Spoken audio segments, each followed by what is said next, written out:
Welcome to That's Good Sports. I am Brandon. The secret to never getting cut is to never own knives. Perna. Today was cut day in the NFL as every team had to drop from 90 players to 53. For the math illiterate, Bills fans, I'm looking at you. That's 37 players shanked from every team.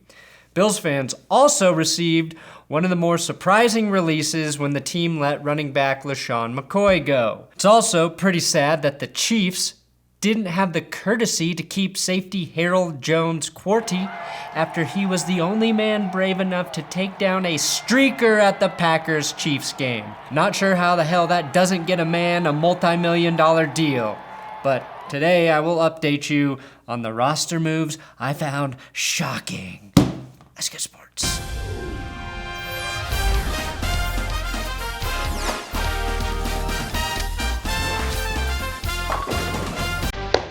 Please subscribe to this YouTube channel. If you want your 8-bit helmet shirts, I've got a bunch in the store now. But first, big dick Patreon shoutouts for Michael Hamill with a $6.90 donation.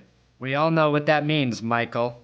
Sid October, Diz Eep for banging out $20 for this show, and Brian Belko. Don't forget, guys, the Patreon draft is tomorrow, the fantasy draft, and every week if you want to play DFS with me through FanDuel, through my Patreon account, you can do that for all $5 patrons at patreon.com/Let'sGetSports. Running back LeSean McCoy's Buffalo departure has sent Devin Singletary's fantasy stock skyrocketing. Singletary has had an impressive preseason, which is why McCoy became dispensable, and Singletary could now be the #1 rookie back you should actually draft. The difference in cap savings by letting McCoy go was just about $8.2 million, or more than double what Devin will make on his rookie contract after 4 years. Now, I will personally be rooting for Devin, because if he does well, 2019 could be known as the single best year in NFL history for Devins. Devin White, Devin Bush, and Devin Singletary, all competing for Rookie of the Year. What a glorious time to be alive.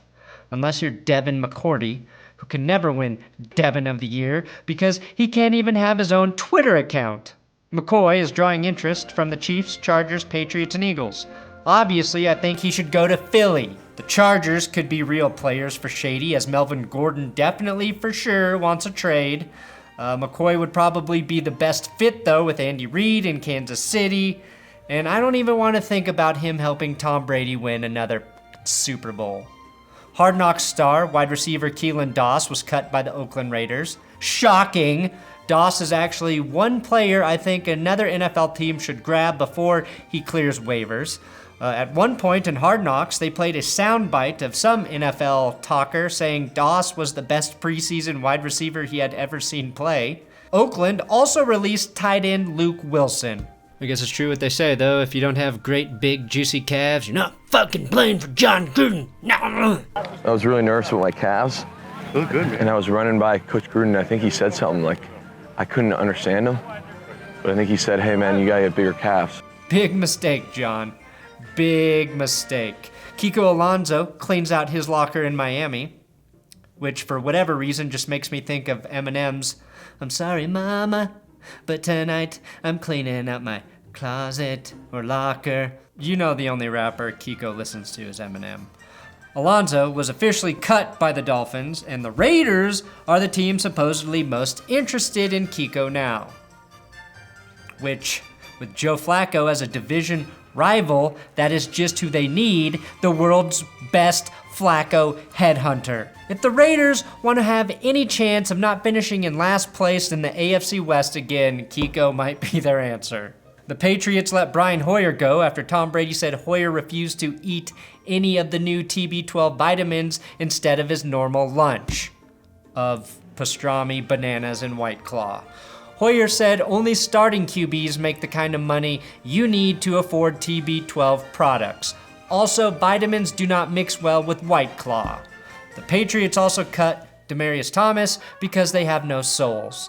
The Jacksonville Jaguars signed linebacker Myles Jack to a 4-year extension, $57 million in that contract. This follows the big contract given to Cowboys linebacker Jalen Smith.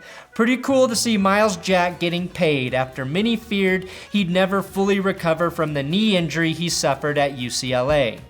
3 NFL teams currently only have one healthy quarterback on the roster. The Broncos, who cut both Brett Rippon and Kevin Hogan today. The Colts, who got retired by Andrew Luck and have to let Chad Kelly serve a 2-game suspension, leaving Jacoby Brissett as the sole ball thrower. And the Seahawks, after cutting Geno Smith, Paxton Lynch, and JT Barrett. Imagine being so good at football you make it to the NFL, but so bad at being an NFL quarterback that a team literally chooses nothing over you and the guys you're competing with. I don't think I've ever seen that happen. Russell Wilson is staying on brand and welcomed Jadeveon Clowney to the roster in the cheesiest way possible on Twitter. How much more badass would it have been if Wilson just went fucking nuclear and said, "Welcome to the roster, bro. Now let's go break Jared Goff's pretty face, snap back Jimmy G's ACL, and make Kyler Murray wish he was too short for the league. Let's dominate the division, clown, and burn this bitch down." That would have been so cool. Quarterback just like, said what they all think. According to Twitter, Houston got fleeced in the Jadeveon Clowney trade.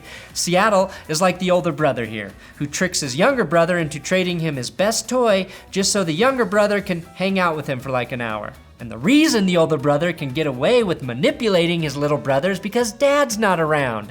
Just like the Texans don't have a real fucking GM around to understand when they're getting royally screwed. Which is the #1 responsibility for an NFL GM.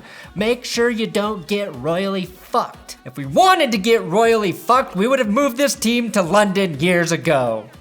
The biggest shame an NFL GM can experience is seeing that the trade they just made wouldn't even be accepted on Madden. That's embarrassing, even for an interim GM like Chris Olsen. Always check Madden before making any trades. Clowney will play on his franchise tag, which is $15.9 million fully guaranteed. And even if he doesn't want to sign an extension with the Seahawks, that still may actually leave Seattle in a pretty good place. They're committing no long-term money for Jadeveon and only gave up a 3rd rounder and linebacker Jacob Martin and pass rusher Barkevious Mingo to get him. The 3rd rounder they gave up can possibly come back to him via a compensatory pick if Clowney signs somewhere else in 2020. Alan Bell said the Seahawks were planning on cutting Barkevious Mingo anyway, despite earlier reports from players on the Seahawks roster that Mingo was having the most impressive camp of anyone. Now that was part 1 of the Houston shitstorm. During part 2, they landed running back Carlos Hyde in a trade with the Chiefs. Houston is sending guard Martinez Rankin to Kansas City. Carlos Hyde will join former teammate Duke Johnson in Houston as the Texans try and turn into the Browns when the Browns were still a fucking joke. Houston finished the day strong though, finally landing a left tackle, their biggest need in a trade with the Dolphins, who gave them Laremy Tunsil, and then threw in Kenny Stills, a 2020 4th rounder and a 2021 6th rounder.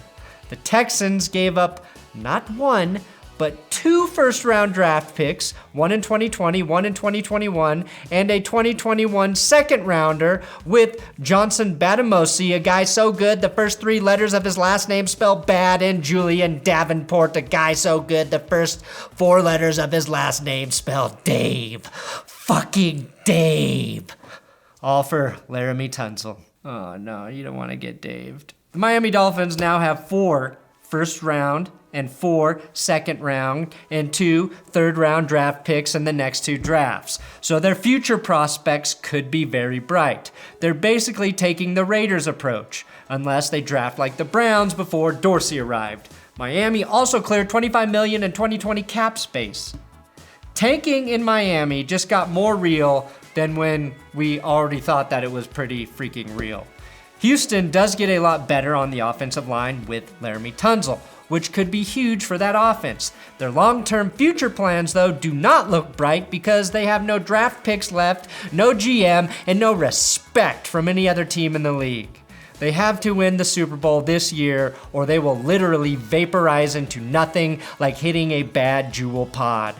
I was high on the Texans just a few weeks ago, and as much as Tunsil will help, I think I may just need to be high to want to watch this team play anymore. All I'll be able to think about is this team can't add any first-round help for Deshaun Watson until 2022. And by that time, we'll be 2 years into a Kardashian presidency, and who knows what the fucking world will be like. Former first-round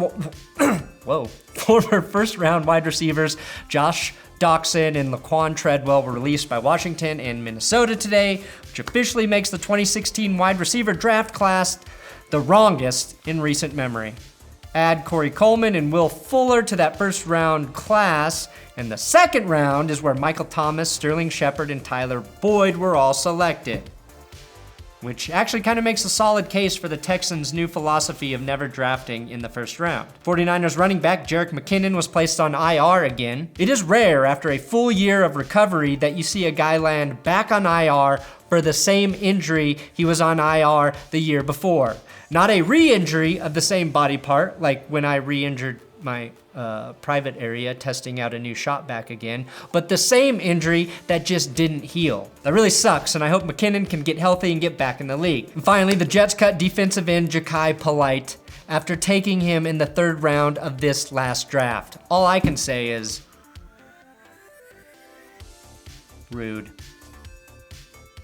He was a Mike McCagnon draft pick, so I guess that makes sense as Adam Gase just does whatever the hell he wants. I will be back Monday with updates after we know where some of these guys will land, and I'm sure there's gonna be a shit ton to talk about on Monday. Thanks for watching another episode of That's Good Sports. Please subscribe here on YouTube, share this video with your gynecologist, and follow me on Twitter, Instagram, @BrandonPerna. If you wanna follow my writing partner @Wilkie6, you can do that on Twitter as well. And yeah, real football is the next thing we have Thursday. Oh my gosh. Wow. Wow, wow, wow, wow, wow, wowie.